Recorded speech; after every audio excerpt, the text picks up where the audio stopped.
Merci, Président. Bon, juste dans la présentation, il y a des appellations diverses qui sont apparues et en lien avec les collèges communautaires. Je voudrais m'assurer que c'est du passé, quoi. C'est ce qui a existé, ou bien c'est en lien avec ce que nous voulons faire. Voilà, bon, c'est une question. Bon, une autre préoccupation juste pour le concept et les leçons apprises. Je voudrais savoir, est-ce qu'au niveau du Niger, il y a eu, dans le cadre de la mise en œuvre du projet, il y a eu des actions en lien avec, je rappelle toujours les quatre principes de base fondamentaux du concept de l'initiative, c'est-à-dire le partenariat, et la gouvernance, la pédagogie et le financement. Est-ce qu'il y a eu des actions dans le passé en lien avec ces quatre principes-là? Et si oui, qu'est-ce qu'on peut retenir de concret, comme on dit, des leçons apprises pour la nouvelle initiative, le projet en cours? Voilà, c'est que je voulais juste, si je pouvais avoir encore des éclairages par rapport à ces points.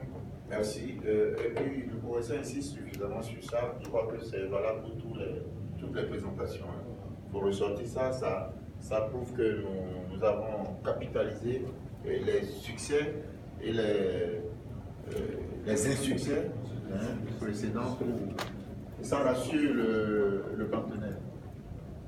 Vous avez 5 minutes pour nous apporter les éléments de réponse.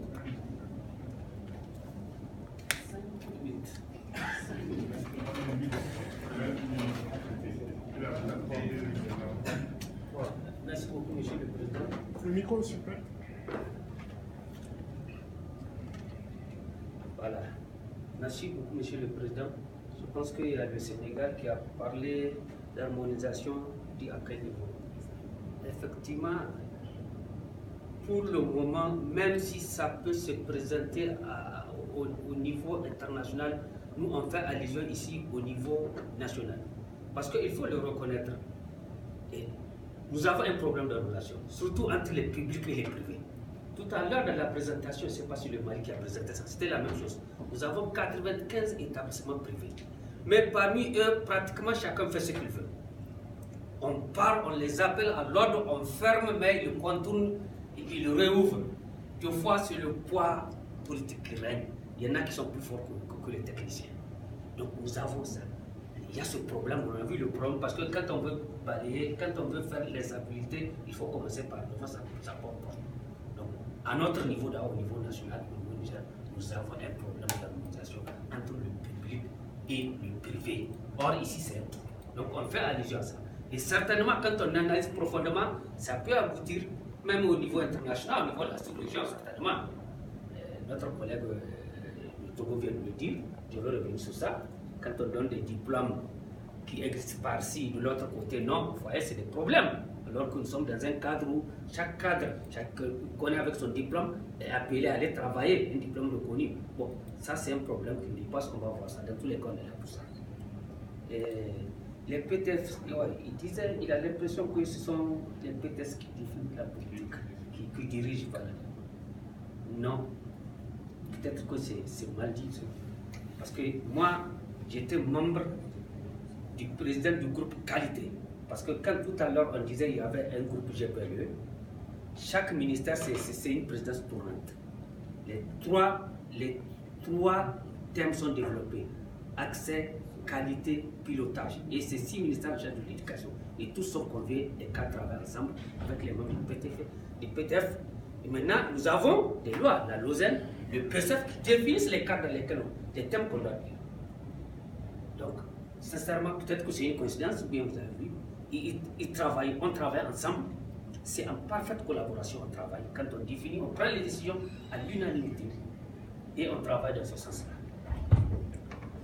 Donc, l'autre a parlé, voilà, c'est ça, il disait que l'appellation, l'appellation, effectivement, cela veut dire c'est quoi? Ça rejoint la question de l'éré. C'est-à-dire, dans les années 80, vous le savez tous, sortie des années d'indépendance, nous dirigeons surtout la période des militaires, que vous connaissez tous.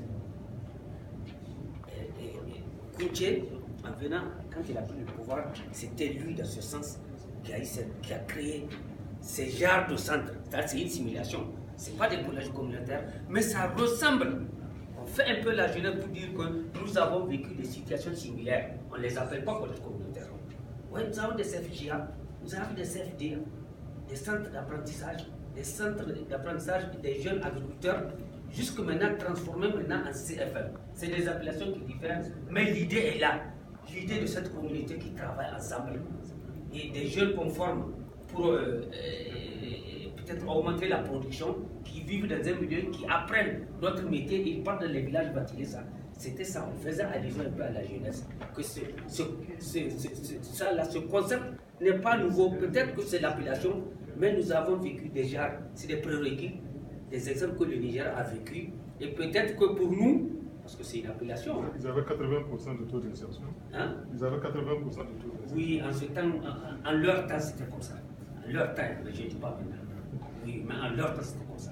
L'autosuffisance alimentaire que nous avons disponible, vous voyez, chez Béré, vous en connaissez quelque chose. Bon, ok, je ne veux pas voir là. Donc, on va Pour ne pas quitter le premier